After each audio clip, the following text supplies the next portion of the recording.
when you move country to somewhere else and you live there a while, you start to get nostalgic for the things that were so commonplace and easy to get a hold of. It almost makes you feel a little bit closer to home, you know?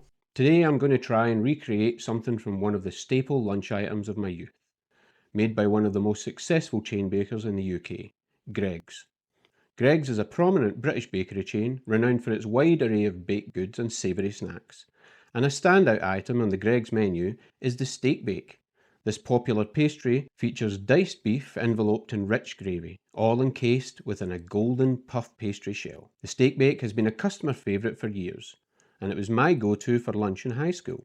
A quick walk down the main street, and I'd be back at school with a steak bake, a yum yum, and a bottle of iron brew, all before the bell rang. And if you want to know what a yum yum is, we might need to wait for another video for that one. For those interested in recreating this treat at home, that would be me. Greggs has shared a simplified version of their steak bake recipe. And trust me, it needs to be simplified if this amateur is going to make them. The homemade version involves filling puff pastry with diced beef cooked in a savoury gravy, then baking it until golden brown. Now, since I live in the US, my closest Greggs happens to be 4,932 miles away. I know that because I googled it earlier this morning.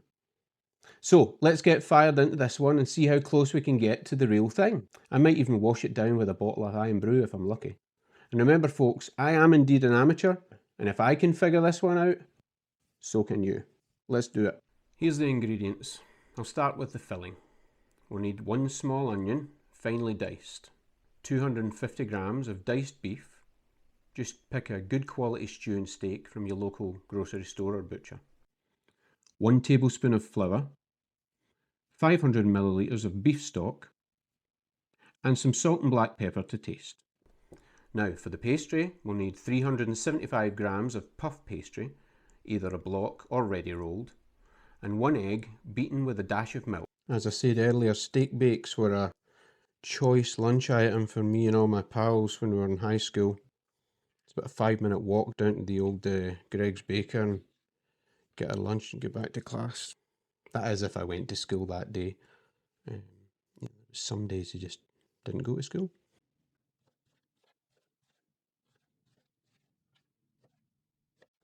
Okay, that's this ready to go in the pot. I got just over a pound of choice beef chuck steak, boneless. I think this would be the same thing as kind of a stewed steak back in the UK, or rump. We're going to cut this up into small chunks and get this ready to add after we add the onion.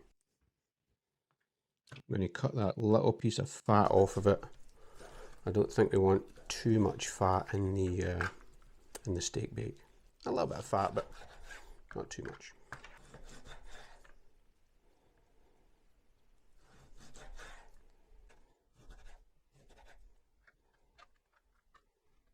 I'm cutting them down in size because I know what a steak bake tastes like, and I know what size the meat is when you bite into it. I've seen a few videos of people doing it online that they have bigger chunks in there. No me, no for my steak bake. For anybody that's got a Netflix account, there's a show that's based in Glasgow. It's called Still Game, and it follows these two characters.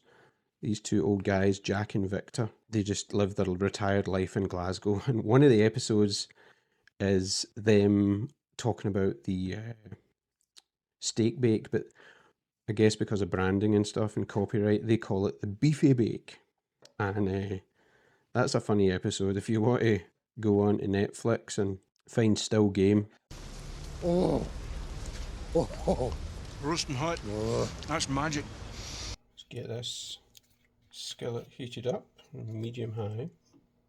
Dollop of oil, just like that. Maybe a little bit more. Throw the onions in until they are translucent.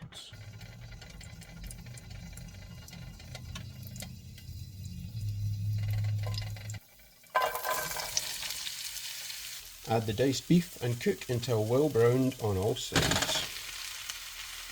In you go, baby.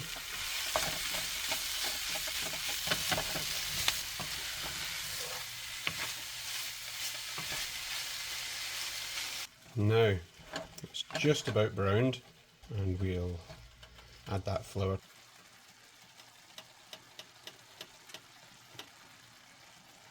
We'll cook this for another minute just to get rid of that raw flour kind of taste that you get from it sometimes, you know.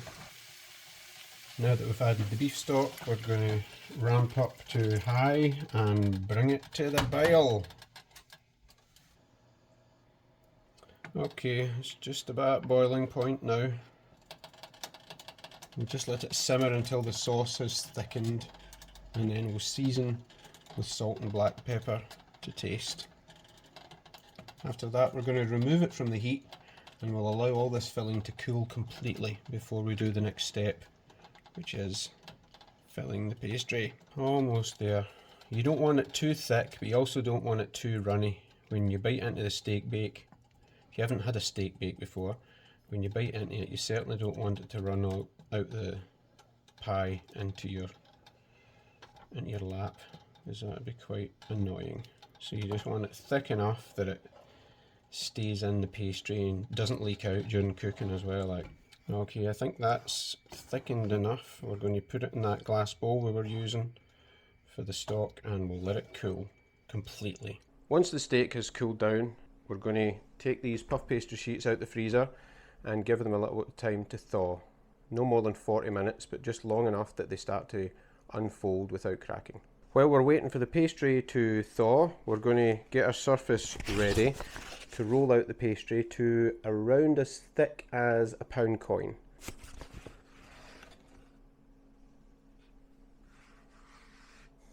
Put some flour down on your area that you're going to be preparing the puff pastry, just so it doesn't stick to the surface. Depending on how long it takes to thaw out the pastry sheets, you might want to preheat your oven to 200 degrees centigrade or 400 degrees Fahrenheit. Or if any of you are still using gas mark 6. You may also want to get a piece of parchment paper cut to size for your baking tray, and while you're at it, cut a piece of parchment paper 4 inches long and 4.5 inches wide. This will use as a template to cut the correct sizes of puff pastry for the steak bake. Also, folks, might want to get a little bowl and mix up your beaten egg, add a dash of milk to it, and that'll be what we'll use for brushing the sides of the pastry. Once we cut the rectangles, we'll brush the sides to give the top rectangle something to stick to and hold to.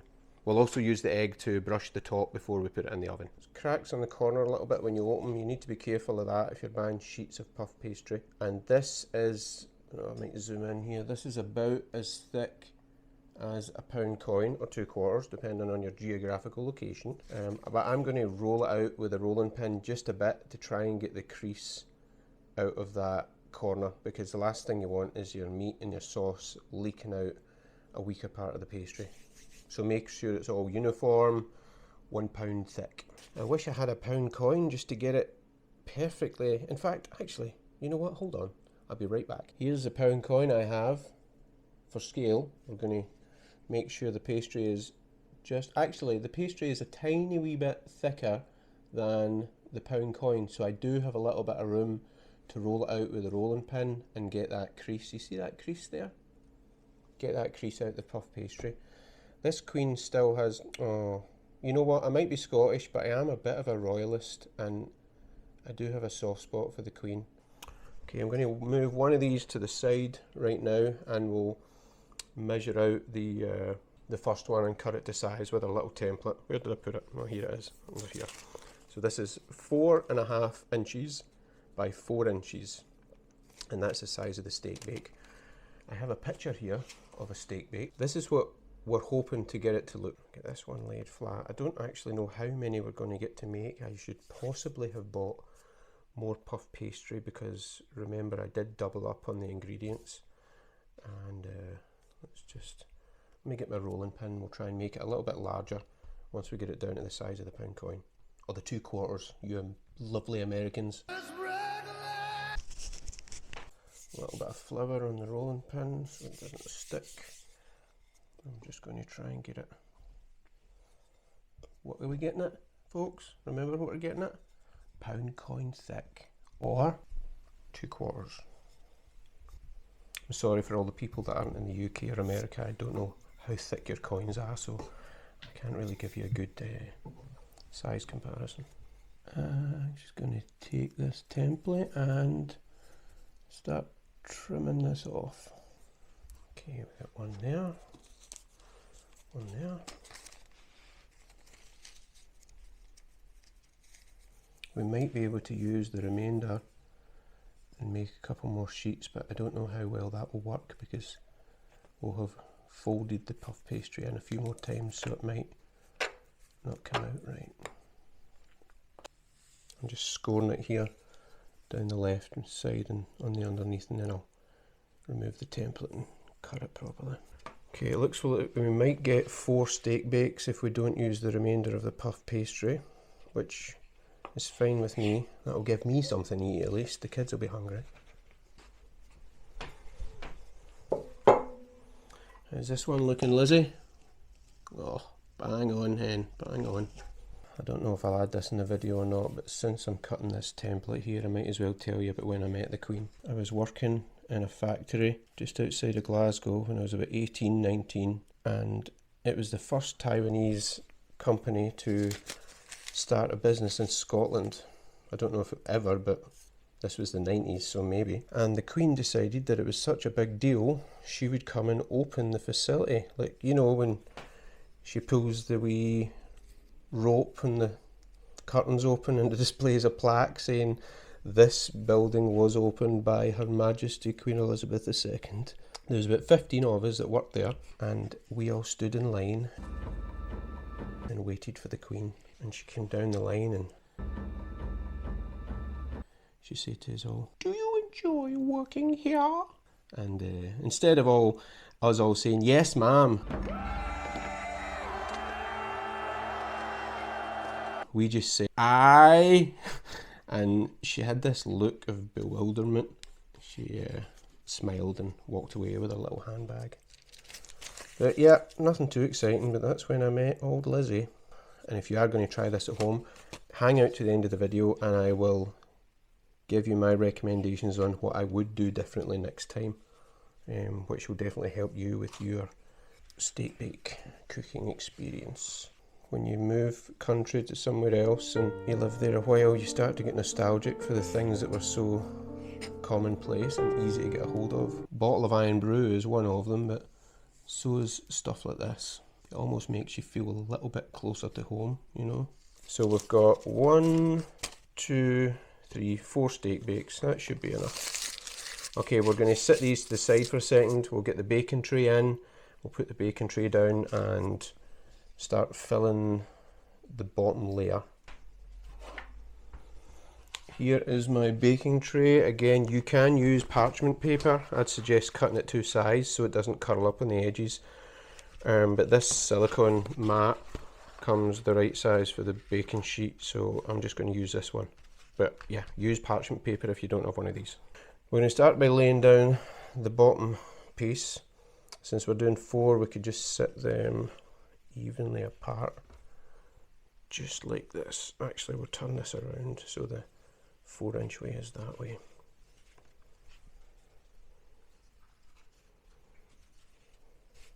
And we're going to brush the outside edges of the bottom right here, and that will give it something to stick to when we put the top layer on. And then when we crimp it with a fork, it should hold, because you really don't want the meat or the sauce to leak out in the oven.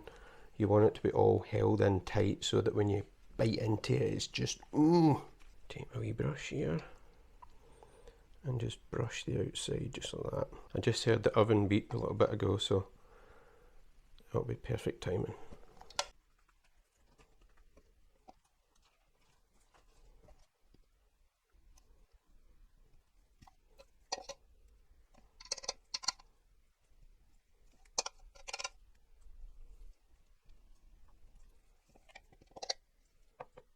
Okay, that's all 4 of the bottoms done.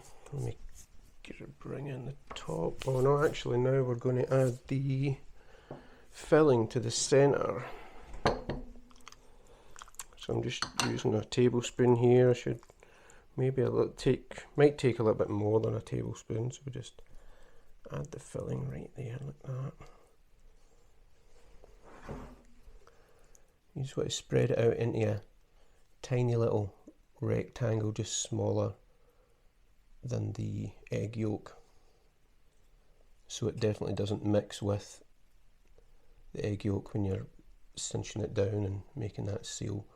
But you also don't want it to stack it too high, because then it won't look like a steak bake, or it might pop out through the seams on the top when you make those slits on the top. Does anybody notice my mistake yet? Look, didn't put egg yolk around this edge here. Oh well, shame on you. So I'm going to take this one here and just lay it on top, just like that, and kind of just press it down with your fingers just to let it grab there, the egg yolk, you see. There we go. So we're going to press down the edges of the fork to crimp the edges, to seal it, but also for that decorative touch.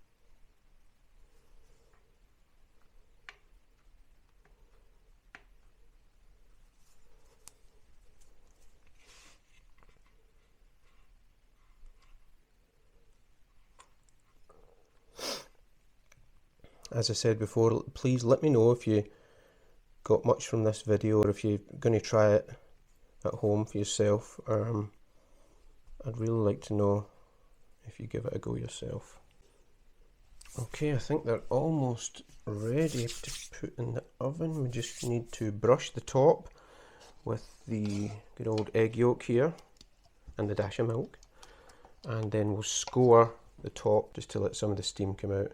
It doesn't look like it's scored all the way through. It looks like it's halfway through the puff pastry. That's what we will attempt. 1, 2, 3.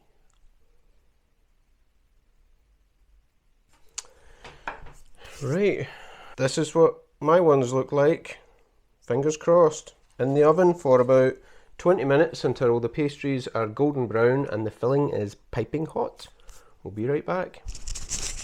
I think I did quite a good job, to be honest. I'm quite happy with this one. I think in hindsight I maybe could have cinched the sides down a bit so that it removes the reaction in the oven where they puff up. If I'd crimped them down a little bit more, I'm sure they have a tool in the Greg's factory for just a big stamping, crimping tool for doing thousands of them every day. Here it is, folks. Fresh out the oven, piping hot, and if you want to know what piping hot is, that would be 165 degrees with a meat thermometer. It looks fantastic. Zoom in shot, there you go.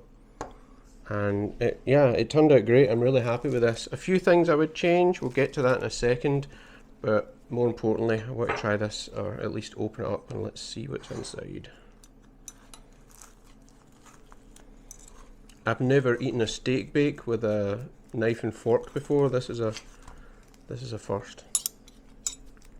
Looks delicious, look. Can almost smell it, yeah. There's something missing though. I feel like as moist as it looks, crispy on top though, delicious. As moist as it looks, I think I need, I need a glass. And I need some iron brew. If you don't know what iron brew is, that's okay, because, fun fact, Scotland is one of the only, well actually there's 3 countries in the world that don't have Coca-Cola as their #1 soft drink. The other 2 countries are Cuba and North Korea, but Scotland as well is included with Cuba and North Korea for not having Coca-Cola as its prime soft drink. Iron Brew is made in Glasgow, and they send it to Fred Meyer stores on the west coast of America just for me. I think a few months back I emptied the entire shelf with this stuff. If you have a Fred Meyer or a Kroger close to you, actually any grocery store, big grocery store chain, go in there, go to the international section, and you might find this. Thanks for hanging out to the end of the video. I hope you enjoyed this one. A few tips: if you're going to make this at home, I suggest you nip down the edges, crimp down the edges a little bit more, just so it stays flat around that edge. But apart from that, It feels like a steak bake, it smells like a steak bake, and it tastes like a steak bake. And just like every other steak bake I've had in my life, it's always washed down with a cold glass of iron brew. Thank you, everybody. Please, if you don't mind, like, comment, subscribe, and hit the bell. Thanks, guys. See you next time.